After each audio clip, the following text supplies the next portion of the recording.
ففروا إلى الله إني لكم منه نذير مبين. Kemudian yang ketiga di sini dikatakan, "Tsumma idza kana qad sadara min ahadihim dhanbun fayakunu qad taba minhu." Iya. Kemudian apabila terjadi dosa dari salah seorang sahabat, kemungkinan dia telah bertobat dari dosa tersebut. Iya.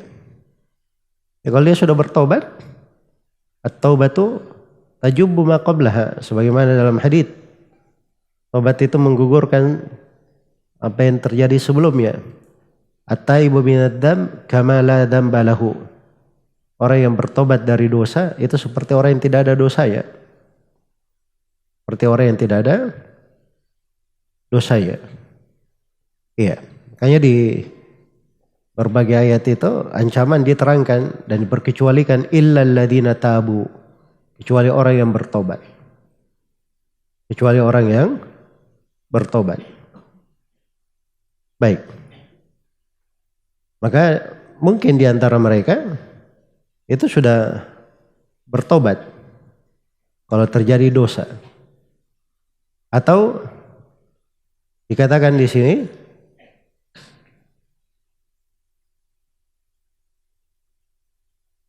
au ata bihasanatin tamhuhu.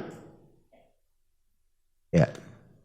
Kemungkinan dia sudah bertobat dari dosa itu, atau dia telah mengamalkan kebaikan-kebaikan yang menghapuskan dosa-dosanya. Ya, pengampunan dosa itu banyak bentuknya. Kadang dia bertobat dari dosa itu. Kadang dia melakukan amalan-amalan, amalannya ini yang menghapus dosa. Dan kadang dia melakukan dari ketaatan, ketaatannya ini yang mengganti kedudukan dosa itu. Bukan menghapus tapi menggantinya. Iya. Itu ada berbagai bentuk dari pengguguran dosa. Dan itu ada semuanya pada sahabat Rasulullah Sallallahu Alaihi Wasallam. Mungkin dia mendatangkan kebaikan yang menghapus dosa-dosanya. Au ghufira lahu bi fadli sabiqatihi. Atau dia telah diampuni. Dia telah diampuni karena kedahuluan mereka dalam Islam. Iya. Karena yang punya kedahuluan dalam Islam itu sebab pengampunan. Was-sabiqunal awwaluna minal muhajirin wal ansar walladzina ittaba'uuhum bi ihsan radhiyallahu anhum wa radu anhu wa a'adda lahum jannatin tajri tahtaha al-anharu khalidina fiha abada dzalikal fawzul azim. Itu pujian umum ya, orang-orang yang terdahulu lagi pertama. Dari kalangan mana? Muhajirin dan al-ansar. Bukan muhajirin saja ya. Muhajirin dan al-ansar. Dua yang dapat. Dan ikut juga orang yang mengikuti mereka dengan ihsan. Ini sudah kita bahas ya. Mengikuti mereka dengan ihsan. Mengikuti dengan ihsan itu artinya mengikutinya dengan itqan, mutkin. Pas sekali dia mengikuti. Itu ihsan namanya. Jadi ibarat sahabat itu berjalan meninggalkan jejak. Maka orang yang datang setelahnya itu dia tidak ikuti jalan lain. Dia ikuti, dia paskan kakinya di atas jejak-jejak itu. Bukan berjalan biasa, orang kan jalan lurus. Iya, saya jalan saja kan di sini tadi lewatnya. Ini mereka tidak. Jalan sama ikuti bekas kakinya itu yang dia ikuti, bekas kakinya. Itu ihsan namanya. Iya. Dan itu kedalamannya dalam pengetahuan, mengikuti jalan para sahabat. Kalau antum tidak belajar dengan baik dan benar, nggak bisa mendalam seperti itu. Harus belajar baik dan benar supaya bisa apa? Mendalam. Jadi bukan cuma tahu arah jalannya ke sana, ke arah kiblat jalannya, ke arah barat. Saya ke sana berjalan ke barat. Nah, harus lihat di mana jejaknya, ikuti jejak-jejak kita yang diikuti. Nah, itu lebih sempurna dalam mengikuti. Nama yang bahasanya walladzina tabauhum bi ihsan. Orang yang mengikuti mereka dengan apa? Dengan ihsan. Radhiyallahu anhum wa radu an. Maka dikatakan Allah ridha kepada mereka dan mereka ridha kepada Allah. Disiapkan untuk mereka surga-surga mengalir di bawahnya sungai-sungai. Mereka kekal di dalam surga itu, dan itulah keberuntungan yang sangat besar. Baik. Atau diampuni apa yang telah lalu karena sabiqatihi. Ada sahabat-sahabat yang hadir di Bai'atur Ridwan. Ya, maka Nabi katakan mereka semuanya penduduk surga. Ada berapa ratus orang itu yang hadir di situ. Yang hadir di perang Badar 300 orang, 300-an orang. Nabi SAW bersabda, "La'allallaha ittala ala ahli Badrin faqala isna'u ma syi'tum faqad ghafartu lakum." Barangkali Allah Subhanahu wa taala sudah melihat ke hatinya penduduk Badar itu. Tahu semuanya baik. Maka Allah berfirman, lakukan apa saja. Lakukan apa saja. Aku telah ampuni untuk kalian. Tahu ini hadits asbabul wurudnya. Ini terkait dengan kisah Hatib bin Abi Balta'ah radhiyallahu anhu. Beliau jatuh dalam kekeliruan.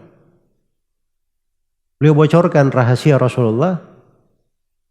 Kemudian dia kirim ke kaum musyrikin di Mekah. Alasannya masalah dunia. Dia punya keluarga di Mekah di sana. Beliau berhijrah ke Madinah. Tidak ada yang melindungi keluarganya. Nah, supaya dia bisa melindungi keluarganya, dia beri bocoran. Ya, kegiatan Rasulullah kepada kaum musyrikin supaya dia dapat apa? Balasan keluarganya dilindungi. Itu kan masalah dunia. Begitu ketahuan, ya datang wahyu ya. Ini enggak dia tahu perbuatannya Hatib ini. Kirim surat lewat nenek-nenek tua gitu jalan. Kemudian Nabi utus Ali bin Abi Thalib bersama 2 orang sahabat mengejar perempuan itu.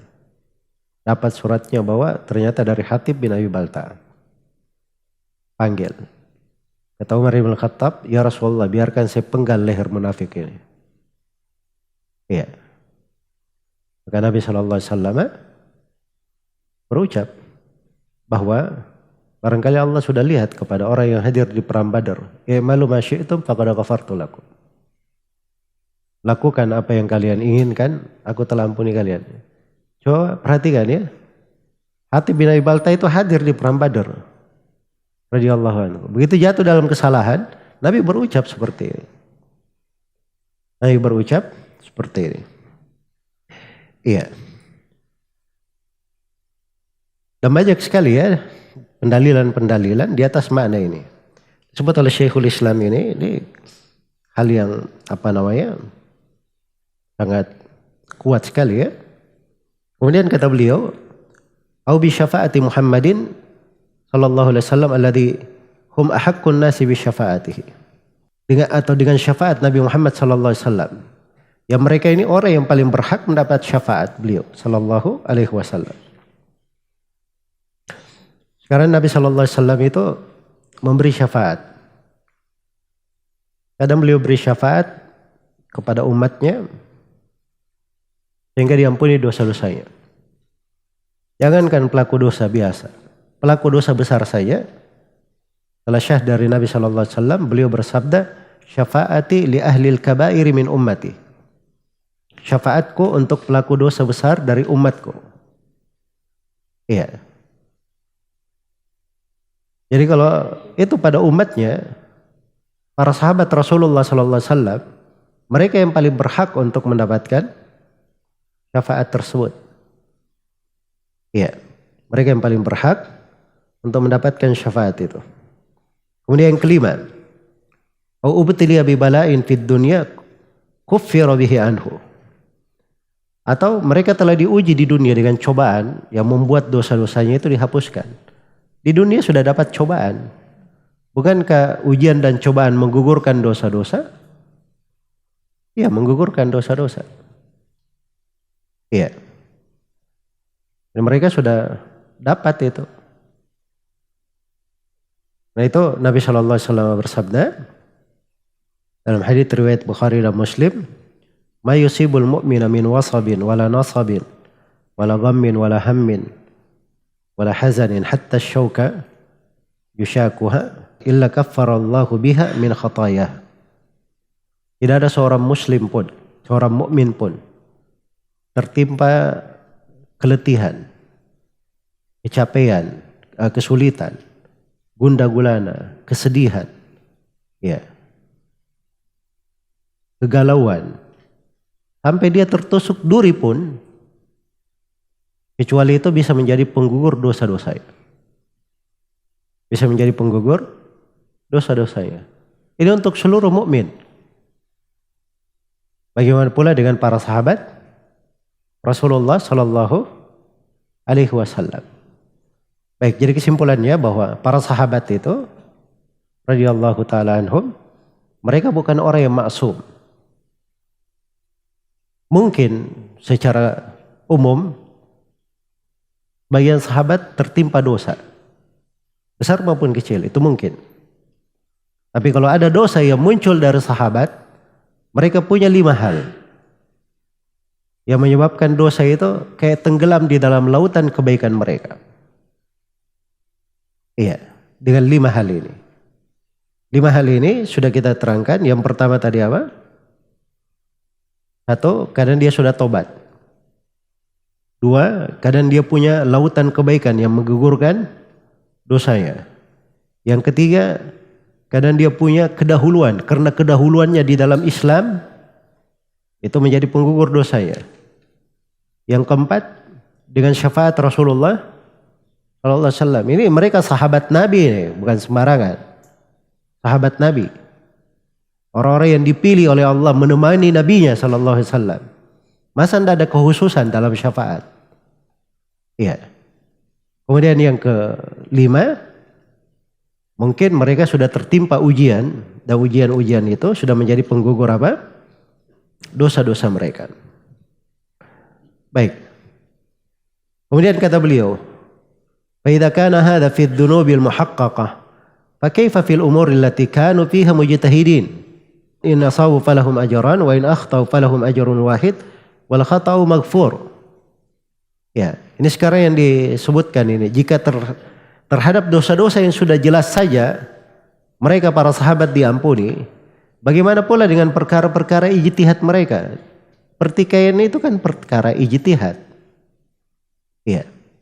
Perkara ijtihad itu kalau mereka benar dapat 2 pahala, akan tapi bila keliru mereka dapat 1 pahala. Dan kesalahannya diampuni. Kalau masalah ijtihad.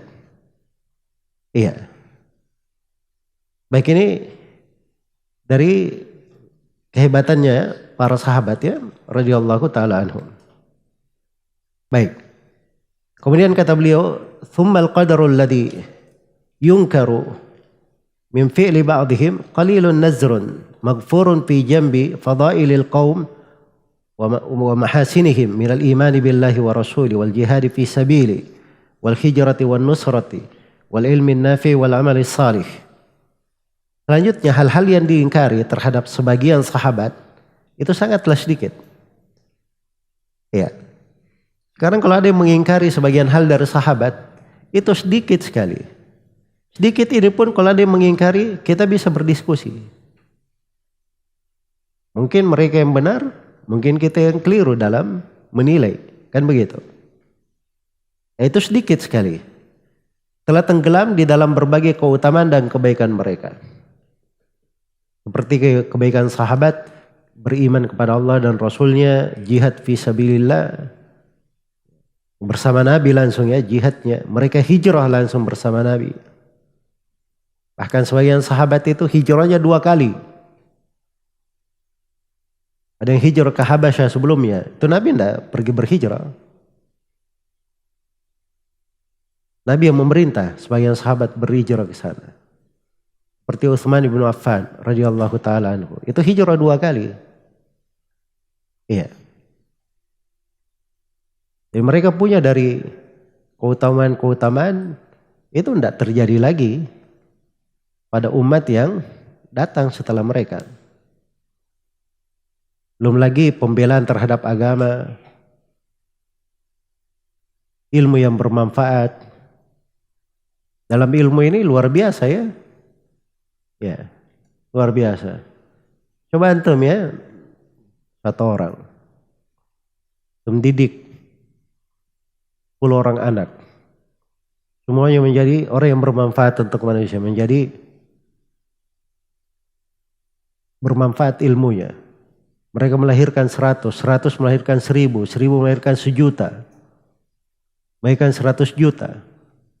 Antum bikin apa saja, antum itu satu dari umat yang seluruh umat itu kebaikannya bersumber dari sahabat. Sahabat pasti akan mendapat aliran kebaikan itu. Sebab ilmu berasal dari mana? Dari Nabi SAW, diterima oleh para sahabat. Sahabat yang menyampaikan ke kita. Iya. Itu dari sudut ilmu.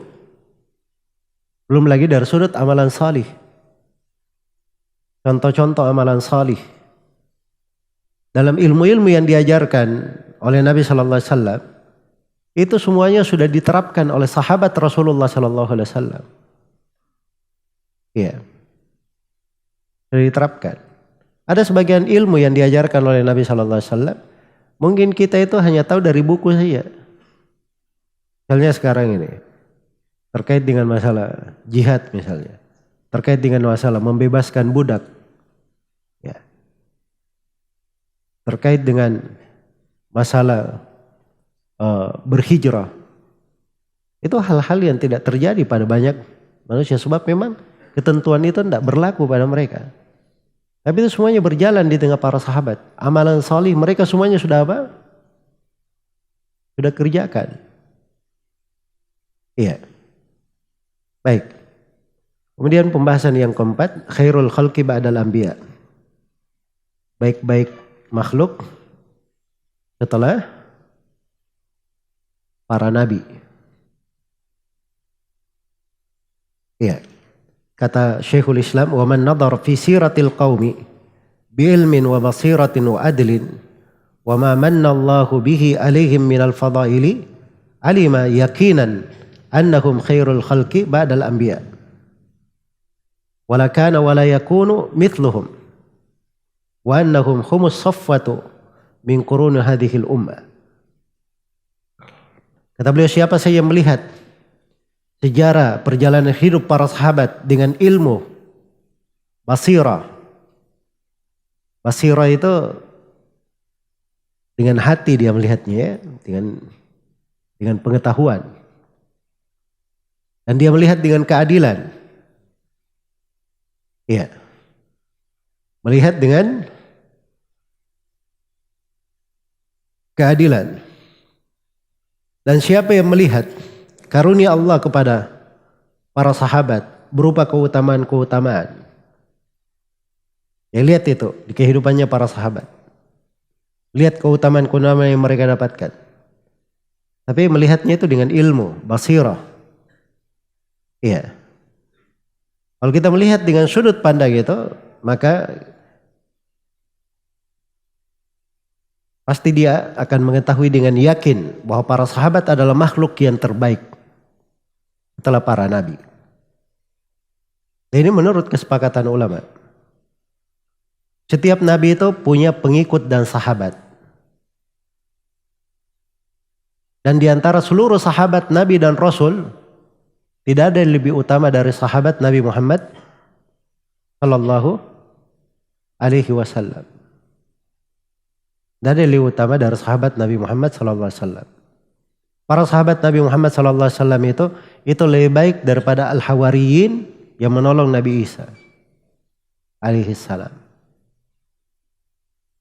Dan mereka lebih baik dari seluruh sahabat para nabi, sahabatnya Nabi Musa, Nabi Harun. Para sahabat Rasulullah sallallahu alaihi wasallam adalah makhluk Allah yang terbaik di atas muka bumi setelah para nabi dan para rasul. Setelah para nabi dan para rasul. Maka harus kita pahami keutamaan mereka, kedudukan mereka. Iya. Dari mana harus ditakrir ya dalam keyakinan akidah. Nah, barulah akan lahir darinya berbagai buah dari keimanan. Baik. Kemudian terakhir, ummatul Islam khairul umam. Umat Islam adalah sebaik-baik umat. Kata beliau di akhir faqrah ini, la kana wa la yakunu mithluhum wa annahum humus saffatu min quruni hadhil ummah allati hiya khairul umam wa akramuha 'ala Allah. Ya. Kata beliau tidak akan ada, tidak pernah ada dan tidak akan ada yang pernah atau orang yang semisal dengan mereka. Tidak pernah ada dan tidak akan pernah ada orang yang semisal dengan sahabat Rasulullah SAW. Sungguhnya mereka ini yang terpilih dari seluruh generasi umat ini. Yang terpilih dari seluruh generasi umat ini. Dan umat ini sendiri, dia adalah umat yang terbaik dan termulia di sisi Allah Subhanahu wa Ta'ala. Ya, dan ini sudah dibahas lengkap ya di kitab yang kedua yang sudah dikaji, kitab Fadlul Islam, tentang keutamaan umat Islam sebagai sebaik-baik umat. Kita terangkan makna keberadaan umat Islam sebagai sebaik-baik umat pada pelajaran yang telah lalu.